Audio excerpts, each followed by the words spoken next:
What would you do if your country's food supply was suddenly cut off? Let's dive into this question today by taking a closer look at a recent cyber attack that shook Australia to its core. Australia's major ports operator, DP World, detected an intrusion into their system. The response was swift and decisive. They immediately shut down their terminals across the country. A team is currently working tirelessly to restore operations, but the terminals remain closed. This is a serious situation. Why?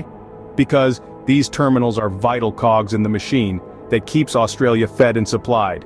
They're the lifeline for goods coming in and out of the country, including food. With these terminals shut down, that lifeline is cut off. The Australian Federal Police are investigating this cyber attack. The government is coordinating a national response. DP World is working with stakeholders to prioritize and retrieve sensitive inbound freight. But despite these efforts, the disruption is expected to continue for several days, impacting the movement of goods. And this isn't a minor inconvenience. This is a major disruption that could have severe implications for the food and goods supply in Australia. It's not just about waiting a few extra days for your online shopping to arrive. It's about potentially not being able to put food on the table. This is a cyber attack that's not just attacking computers, it's attacking people's lives. It's attacking the very systems we rely on to survive.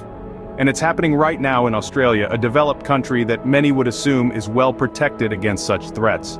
But as this situation shows, even the most sophisticated systems can fall prey to cyber threats. And the consequences of these threats are not confined to the digital world. They spill over into the real world, with real implications for people's lives. This is not a hypothetical situation, it's happening right now in Australia. A single cyber attack has the potential to trigger a domino effect. Imagine it for a moment. One day you're going about your daily life and the next, a crucial cog in the wheel of global commerce grinds to a halt. Australia, a major player in the global supply chain, has had its ports shut down due to a cyber attack. The immediate repercussions are clear. The movement of goods is disrupted. But let's delve a little deeper. The ports aren't just about containers and cranes, they're the arteries of international trade. A disruption here doesn't just create a local bruise, it sends shockwaves down the line. Ships loaded with goods have nowhere to unload, warehouses stand empty, and store shelves start to thin out. Now, this isn't just about the latest gadget or fashion item being out of stock. This is about food. Australia, like many countries, relies heavily on imports to feed its people. A shutdown of the ports means no new food is coming in. Simultaneously, Australia's agricultural exports, a significant part of its economy, are left rotting on the docks. But the ripple effect doesn't stop at the water's edge. It extends to the global stage. The world is more interconnected than ever before, and a disruption in one place can lead to shortages in another. Consider the global supply chain, a complex network of producers, suppliers, and consumers. A snag in any part of this network can have far-reaching consequences, causing strain and potentially even leading to a global food crisis. And then, there's the economic impact. With goods not moving, money isn't either. Businesses are hit, jobs are lost, and the economy takes a blow. And as we've seen in the past, an economic downturn can, in itself, lead to further instability. A single cyber attack can set off a chain of events that could disrupt our daily lives in unimaginable ways. So as we witness the unfolding of this event, it's important to remember that the ripple effects of a cyber attack are not confined to the digital world. They spill over into the real world, affecting everything from our food supply to our economy and ultimately, our way of life. Imagine a world where the global food system collapses. A chilling thought, isn't it? But it's a scenario that's not entirely far-fetched.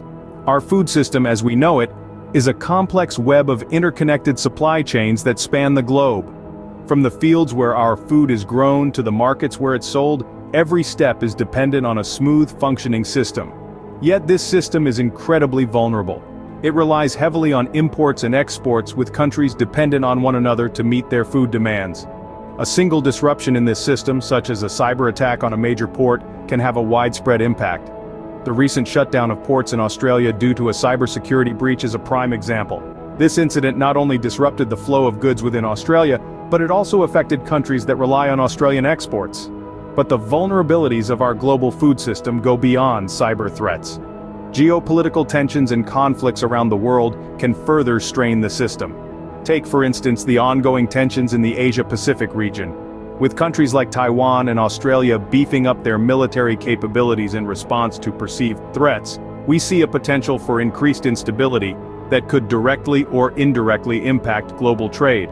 Moreover, climate change is casting a long shadow over our food systems.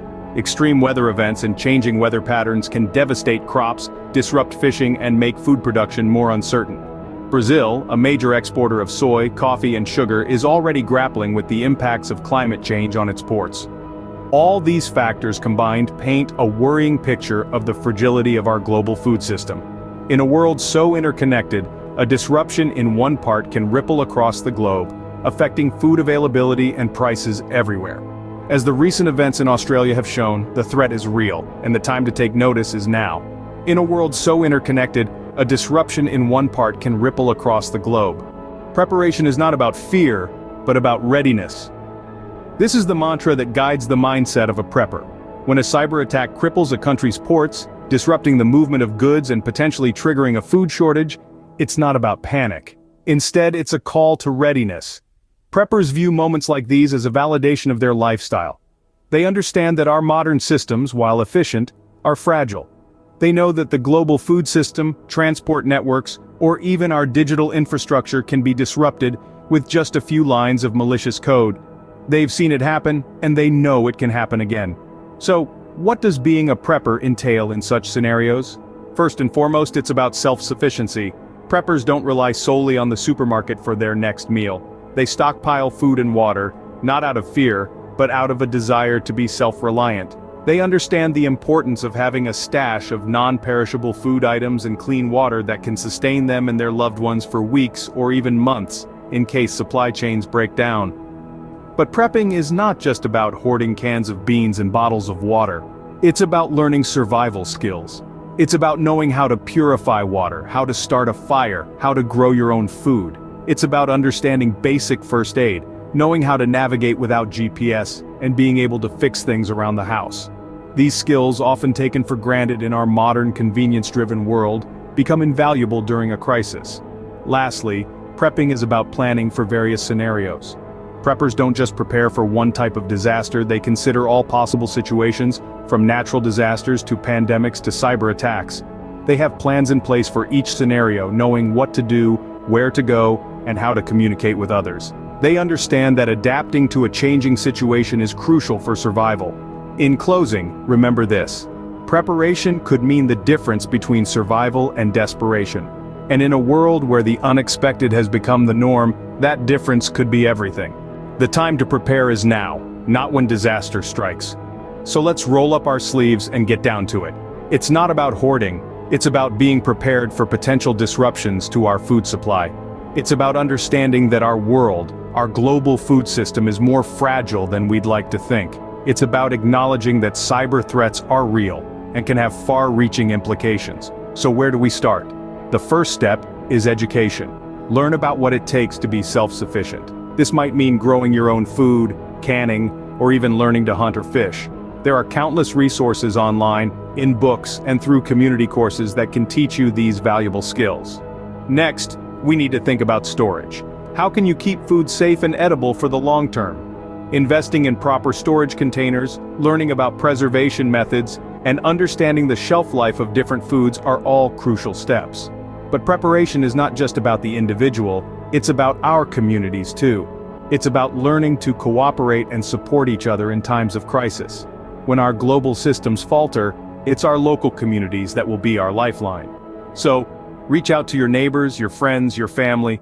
Start a conversation about what you can do together to prepare. Could you start a community garden?